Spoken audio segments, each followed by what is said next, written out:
जय हिंद प्यारे बच्चों। आप शानदार होंगे, जबरदस्त होंगे और जिंदाबाद भी होंगे। चलिए आज हम स्टार्ट करेंगे क्लास 12th का बहुत ही बेहतरीन चैप्टर संपूर्ण क्रांति। पार्ट 1 वीडियो आपको करा दिया गया है, यह आपका पार्ट 2 वीडियो है। चलिए इस वीडियो में हम आज समझेंगे संपूर्ण क्रांति के बारे में, जो कि लिखा गया है जयप्रकाश नारायण जी के द्वारा लिखा गया है। ये क्या है? भाषण है। याद रखिए यह भाषण है।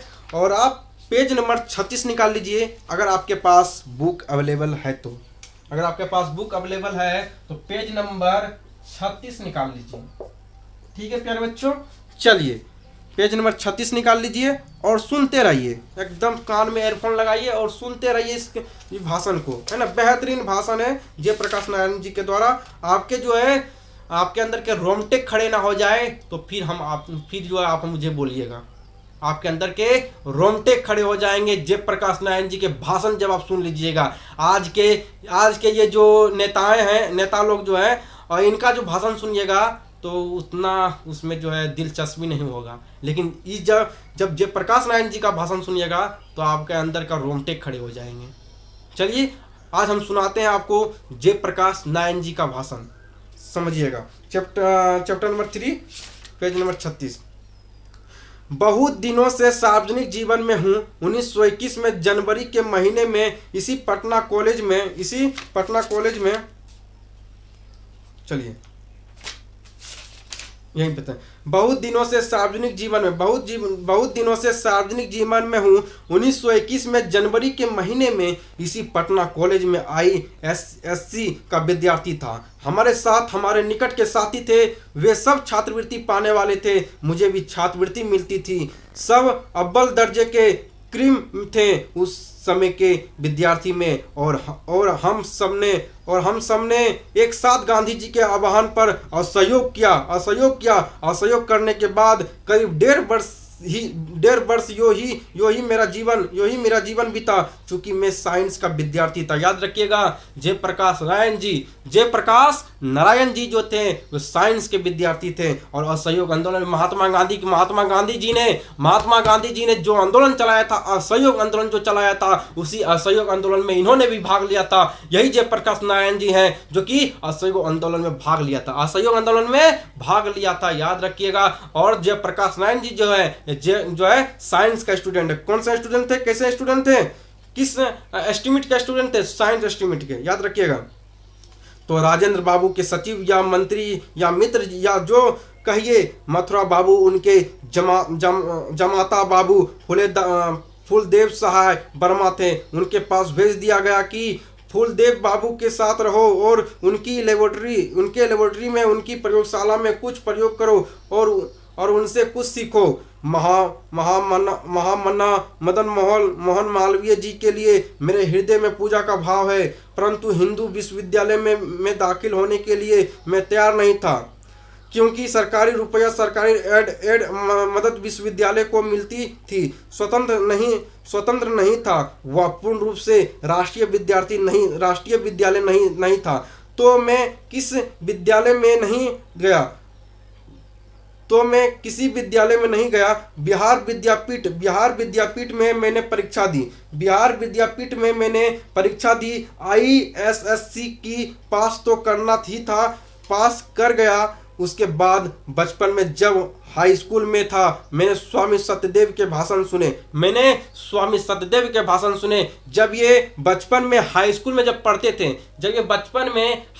पढ़ते थे तो इन्होंने स्वामी सत्यदेव के भाषण सुने थे कि अमेरिका के बारे में कोई धनी घर का नहीं हूँ। थोड़ी सी खेती और पिताजी नहर विभाग में जिलादार, बाद में रेवेन्यू असिस्टेंट हुए। नॉन गजटेड ऑफिसर थे। उनकी हैसियत नहीं थी कि वह मुझे अमेरिका भेजे। जयप्रकाश नारायण जी कहते हैं कि मैं उतने अव्वल दर्जे के घर से नहीं था। मैं अंबानी अडानी के घरों से नहीं था कि मेरे पिताजी पढ़ने के लिए अमेरिका भेज पाए। छोटी मोटी नौकरी थी हमारे पिताजी की, जिससे कि घर का ही भरण पोषण होता था। उसने में ही जो है काम हो जाता था। हमें अमेरिका मेरे पिताजी भेज सके, ये मैं कतई विश्वास नहीं कर सकता था। लेकिन मैंने जब से स्वामी सत्यदेव जी का भाषण सुना, मैंने उनसे प्रभावित हुआ। है ना। देखिए क्या होता है, उनसे प्रभावित होकर ये कहाँ जाते हैं, तो ये चले जाते हैं अमेरिका चले जाते हैं पढ़ने के लिए। लेकिन इनकी हैसियत नहीं थी, इनकी आर्थिक स्थिति बहुत ही दयनीय थी, है ना, समझिएगा। उसके बाद कहाँ चला गया, हाँ, तो मैंने सुना था कि अमेरिका में मजदूरी करके लड़के पढ़ सकते हैं। मेरी इच्छा भी कि आगे पढ़ना है। मुझे आंदोलन तो गिराव पर आ गया है, चढ़ाव पर था, उतर चुका है। इस बीच अमेरिका से कुछ शिक्षा प्राप्त करके आ जाऊं, इसलिए अमेरिका गया। देखिए ये जो है स्वामी सत्यदेव जी के भाषण सुने थे। कौन, तो जयप्रकाश नारायण जी जो है वह स्वामी सत्यदेव जी का भाषण सुने थे और उनसे प्रभावित होकर उन्हीं के मुंह से, उन्हीं के जुबान से सुने थे कि अमेरिका में जो है बच्चे मेहनत मजदूरी करके भी पढ़ाई कर सकते हैं। सोच लीजिए कि पढ़ाई करने के लिए इन्होंने मेहनत मजदूरी किया, जाके कहाँ, अमेरिका में। सोच लीजिए। इसलिए मैं हमेशा कहता हूँ प्यारे बच्चों, मैं हमेशा हर किसी बच्चे को कहता हूँ कि आपको अगर पढ़ने के लिए अगर आपको मेहनत मजदूरी भी करना पड़े, आपको अगर आपका जो है कहने मतलब बोझा भी उठाना पड़े, अगर आपको दुकान में खटना भी पड़े, आपको कहीं भी मजदूरी करना पड़ जाए, तो मेरे प्यारे बच्चों कीजिए। अगर पढ़ाई का आपको दिलचस्पी, आपको पढ़ाई में है, अगर पढ़ाई में आपको दिलचस्पी है तो आप पढ़ने के लिए, अगर आपको खटना पड़ रहा है, आपकी आर्थिक स्थिति खराब है, तो आप खटिए, पढ़ने के लिए पढ़िए, लेकिन पढ़िए। अगर आपके अंदर जुनून है तो आप मेहनत मजदूरी करके भी पढ़ सकते हैं। जिस प्रकार जयप्रकाश नारायण जी ने अमेरिका में जाकर मेहनत मजदूरी करके पढ़ाई किया, तो आप भी कर सकते हो। अगर आपके अंदर इच्छा है पढ़ने का, तो अगर आप इनसे कुछ सीखना चाहते हैं तो सीख सकते हैं। इसी विषयों से, इसी चैप्टर से आप सीख सकते हैं, संपूर्ण क्रांति से आप सीख सकते हैं, जयप्रकाश नारायण जी के भाषण से। प्यारे बच्चों चलिए आगे बढ़ते हैं। उसके बाद कहा जा रहा है, कुछ लोग हैं जो हमारे पता नहीं कि उन्हें किस नाम से पुकारूं, मुझे आज बरसों से गालियां देते रहे हैं। कितनी गालियां मुझे दी गई है, चूंकि अमेरिका में मैंने पढ़ा इसलिए मैं अमेरिका का दलाल बना हूं। देख लीजिए, जयप्रकाश नारायण जी अमेरिका पढ़ने गए थे।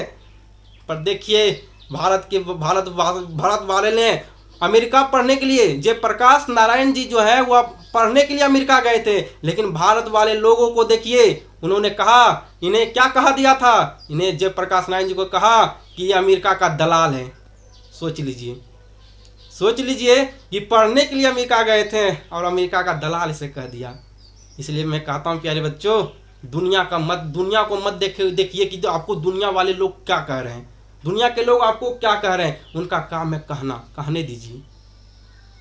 देख लीजिए, जयप्रकाश नारायण जी को न लोग छोड़ रहे हैं तो आपको छोड़ने वाले हैं, जो कि मेहनत मजदूरी कर अमेरिका में पढ़ने के लिए गए थे, और जब अमेरिका से वापस आए थे तो इन्हें लोग कहने लगा कि निक्सन के दे दो तार, जयप्रकाश की हो गई हार, ये अमेरिका का दलाल है, जयप्रकाश नारायण अमेरिका का दलाल है, कहा गया इसे। और आपको भी कहा जाता है तो क्या कर लीजिएगा, कुछ नहीं मेरे दोस्त, किसी को जवाब मुखर कर जवाब मत दीजिए, समय आने पर उसको जवाब दीजिएगा, है ना, अभी जवाब मत दीजिए। चलिए, उसके बाद कहा गया, निक्सन के दे दो तार, जयप्रकाश की हो गई हार। नारे लगाने लगे, सभी लोग नारे लगाने लगे। मित्रों, अमेरिका में बागवानों में देखिए, ये जयप्रकाश नारायण जी देखिए कहाँ काम किए थे, सुन लीजिए, मेहनत मजदूरी कहाँ किए थे, इन्होंने क्या नहीं किया ये मत पूछिएगा। देखिए ये क्या किए हैं, इनसे सीखिए। मित्रों, अमेरिका में बागवानों में मैंने काम किया, कारखानों में काम किया, लोहे के कारखानों में जहां जानवर मारे जाते हैं उन कारखानों में काम किया, क्या काम किया। जब यूनिवर्सिटियों में पढ़ता था, छुट्टी में काम करके इतना कमा लेता था कि कुछ खाना हम 3-4 विद्यार्थी मिलकर पकाते थे, और सस्ते में हम लोग खा पी लेते थे। देख लीजिए प्यारे बच्चों, ये वही जयप्रकाश नारायण जी हैं जो कि अमेरिका पढ़ने गए थे, मेहनत मजदूरी करके पढ़ाई किए थे, और इन्होंने अमेरिका में बागवानों में काम किया, कारखानों में काम किया, जहाँ पे लोहे फैक्ट्रियों में काम किया, जहाँ पे जानवर मारे जाते थे वहाँ पे इन्होंने काम किया, है ना। और यूनिवर्सिटियों से जो आउटिंग टाइम बचता था, छुट्टी का समय होता था, तो वहाँ से भी ये कुछ काम कर लेते थे और कुछ जो है धन वगैरह थोड़ा वगैरह पैसा हो जाता था, तो जो है सामान वगैरह खरीद लेता था, है ना। और कम कम पैसे में इन्होंने गुजर किस प्रकार से कर लिया। और आज के समय में माँ बाप 5,000 10,000 रुपया देता है प्यारे बच्चों। माँ बाप 5,000 10,000 रुपया आजकल के अभी के समय में पढ़ने के लिए देता है, लेकिन प्यारे बच्चों फिर भी उन माँ बाप के पैसे को लोग बर्बाद कर देता है। माँ बाप के पैसे को लोग बर्बाद कर देता है, लड़कियों के चक्कर में बर्बाद कर देता है, यूं ही पैसा को उड़ा देता है, फुटानियों में चूर हो जाता है। जो है हर रोज 2 टी शर्ट बदली कर रहा है, जो है शर्ट बदली कर रहा है, फुल पैंट बदली कर रहा है, जूता पहन रहा है, आज दूसरा जूता पहना, कल दूसरा जूता पहना, और बाप को नसीब नहीं होता है, बाप को एक जो है टूटी हुई चप्पल नसीब नहीं होता है, फटी हुई गंजी नसीब नहीं होता है। वो बाप को देखिए फटी हुई गंजी पहनकर पूरी जिंदगी बिता देता है, टूटी हुई चप्पल को पहनकर सिलाकर पहन लेता है, और आपको अच्छा सा जो है वो सैंडल देता है खरीद कर। माँ बाप के बारे में भी सोच लीजिए कि कहाँ से 5,000 10,000 रुपया आपको दे रहे हैं। सीखिए जयप्रकाश नारायण जी से। उसके बाद एक कटोरी में कई आदमी मिलकर रह लेते थे, रुपया बचा लेते थे, कुछ कपड़े खरीदकर कुछ फीस के लिए, और बाकी हर दिन रविवार को भी छुट्टी नहीं। एक घंटा में रेस्तरों में, होटलों में या बर्तन धोया या वेटर का काम किया, तो शाम को रात का खाना मिल गया, दिन का खाना मिल गया। किराया कहाँ से मकान का हमको आया। बराबर 2-3 लड़के कितने वर्षों तक दो चरपाही नहीं थी कमरे में, एक चरपाही पर मैं और कोई ना कोई अमेरिका लड़का रहता था। हम दोनों साथ सोते थे। एक रजाई हमारी होती थी। इसी गरीबी में मैंने पढ़ा। देख लीजिए, गरीबी में पढ़ा इन्होंने, कितनी मेहनत मजदूरी कर इन्होंने गरीबी से उठकर आज देखिए आज लोग इनके बारे में पढ़ता है, इसलिए कहा जाता है मेरे प्यारे बच्चों कि जब तक आप जलिएगा नहीं तब तक आप निखरिएगा नहीं। सोने को भी जलना पड़ता है आभूषण बनने के लिए, है ना। तो आपको भी जलना पड़ेगा, आपको निखरने के लिए। आप निखरिएगा तो जलना ही पड़ेगा आपको। आप चाहते हैं कि मेरा अच्छा परसेंटेज आए तो आपको तो निखरना ही, आपको जलना ही पड़ेगा। उसके बाद इतवार के दिन या कुछ और टाइम में, या जो होटल का काम है उसको छोड़ करके जूते साफ करने का काम, शू साइन पार्लर में उससे ले करके कमोड साफ करने का काम होटलों में करता था। देखिए होटल वगैरह में भी इन्होंने काम किया। उसके बाद वहाँ जब बीए पास किया, उसको स्कॉलरशिप मिल गई। 3 महीने के बाद असिस्टेंट हो गया, डिपार्टमेंट का ट्यूटोरियम क्लास लेने लगा, तो कुछ आराम से रहा। इस बीच में इन लोगों से पूछिए, मेरा इतिहास ये जानते हैं और जानकर भी मुझे गालियाँ देते हैं। जयप्रकाश नारायण जी कहते हैं कि पूछिए, जो मुझे जयप्रकाश नारायण जी कह रहे हैं, सुन लीजिएगा, उनके शब्दों में मैं आपको समझ लीजिए कि वो क्या कह रहे हैं। वो कह रहे हैं, जयप्रकाश नारायण जी कहते हैं कि पूछिए उन लोगों से जो मुझे गाली दे रहा है, पूछिए उन लोगों से जो मुझे गालियां दे रहा है, क्या उसे मेरे बारे में पता है कि अमेरिका मैंने पढ़ने के लिए गया, मैंने मेहनत मजदूरी कर जो है अमेरिका में पढ़ाई किया, मैंने कहाँ काम नहीं किया, मैंने जूता भी साफ किया, मैं होटलों में भी काम किया, जहाँ जानवर मारे जाते थे वहाँ भी काम किया, मैं बगीचों में काम किया, मैंने कहाँ नहीं काम किया मेरे प्यारे बच्चों। और आज मुझे भारत की जनता, आज मुझे भारत के लोग कहते हैं कि ये अमेरिका का दलाल है। पूछिए इन लोगों से, मैं अमेरिका क्यों गया था, मेरा इतिहास या जानता है, नहीं जानता है। किसी के ऊपर अंगुलियां उठाने से पहले सोचिए, जिन इंसान के ऊपर आप उंगलियां उठा रहे हैं क्या वो दोषी है। अगर वो दोषी है तो उसके ऊपर उंगलियां उठाई जाए। बिना कसूर का किसी के ऊपर उंगलियां उठाना नहीं चाहिए। ये हमारे जयप्रकाश नारायण जी से सीखिए, अगर सीखना है तो।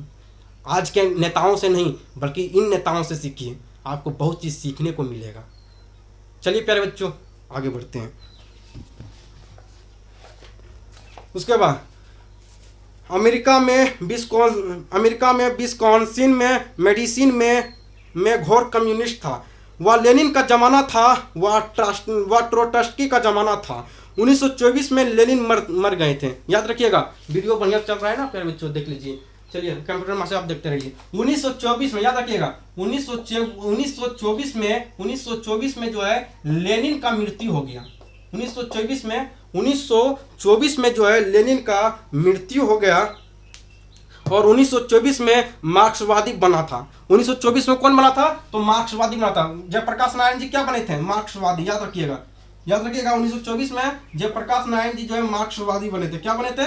तो मार्क्सवादी बने थे। कब? 1924 में पूछा जाता है, ठीक है, याद रखिएगा। आगे बढ़ते हैं।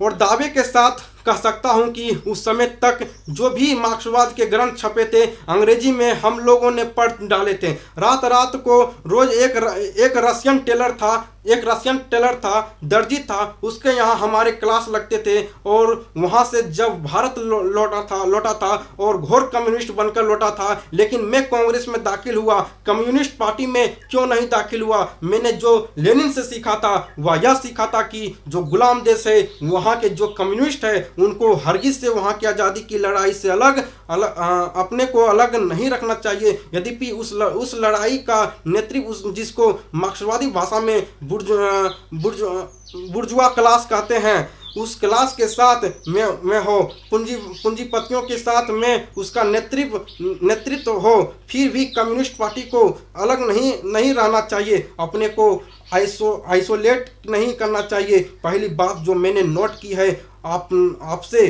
कहने के लिए वह इस सरकार के बारे में है। आज से 3 दिन हुए गफूर साहब मिलने आए थे। आज से 3 दिन हुआ था, गफूर साहब मिलने आए थे, बहुत प्रेम से मिले। उसके 2-3 दिन के बाद चंद्रशेखर बाबू मिलने आए, बहुत प्रेम से मिले। लेकिन प्रधानमंत्री से लेकर दीक्षित जी से नीचे सब लोग मुझे जो है डेमोक्रेसी का सबक सिखाते हैं। इनमें से किसी को कोई अधिकार नहीं है कि जयप्रकाश नारायण को लोकतंत्र की शिक्षा दे, लेकिन वे जयप्रकाश नारायण को शिक्षा देने की हिम्मत करते हैं। और उनकी हरकत देखिए, शांति में प्रदर्शन, शांति में जुलूस के लिए 1000 लोग आ रहे हैं। प्रदेश के कोने कोने से छात्र आ रहे हैं, किसान आ रहे हैं, मजदूर आ रहे हैं, मध्यम वर्ग के लोग आ रहे हैं, कहीं पैदल आ रहे हैं, कुछ बस से आ रहे हैं, कहीं रेलों से आ रहे हैं, कोई ट्रक भाड़े पर लेकर आ रहे हैं, डीजल अपना खरीद करके लेकर आ रहे हैं। जहाँ तहाँ रोका है, इनको लड़कों को पीटा है, गिरफ्तार किया है। अन्याय का कोई कारण नहीं है। और यहाँ हमसे आकर यहाँ हमसे आकर के सब मीठी मीठी बातें करते हैं। समझिए प्यारे बच्चों, जयप्रकाश नारायण जी कहते हैं कि देखिए कितना लोग मेरे पास आ रहा है, कितना लोग मेरे पास आ रहा है, और इससे पहले कोई हमारे पास नहीं आता था। आज जब अमेरिका से हम पढ़ाई करके आए तो लोग देखिए कितना लोग मुझसे मिलने के लिए आ रहा है, और लोग मुझे सिखाता है, डेमोक्रेसी के बारे में सिखाता है, डेमोक्रेसी लोकतंत्र के बारे में सिखाता है। अरे हमें क्या सिखाओगे तुम? अरे हमें क्या सिखाओगे? जयप्रकाश नारायण जी कहते हैं अरे हमें तुम क्या सिखाओगे लोकतंत्र के बारे में? अरे तुम्हें हमसे सीखना चाहिए, हमें तुम सिखाते हो। तुम्हें तो हमसे सीखना चाहिए कि लोकतंत्र होता है क्या।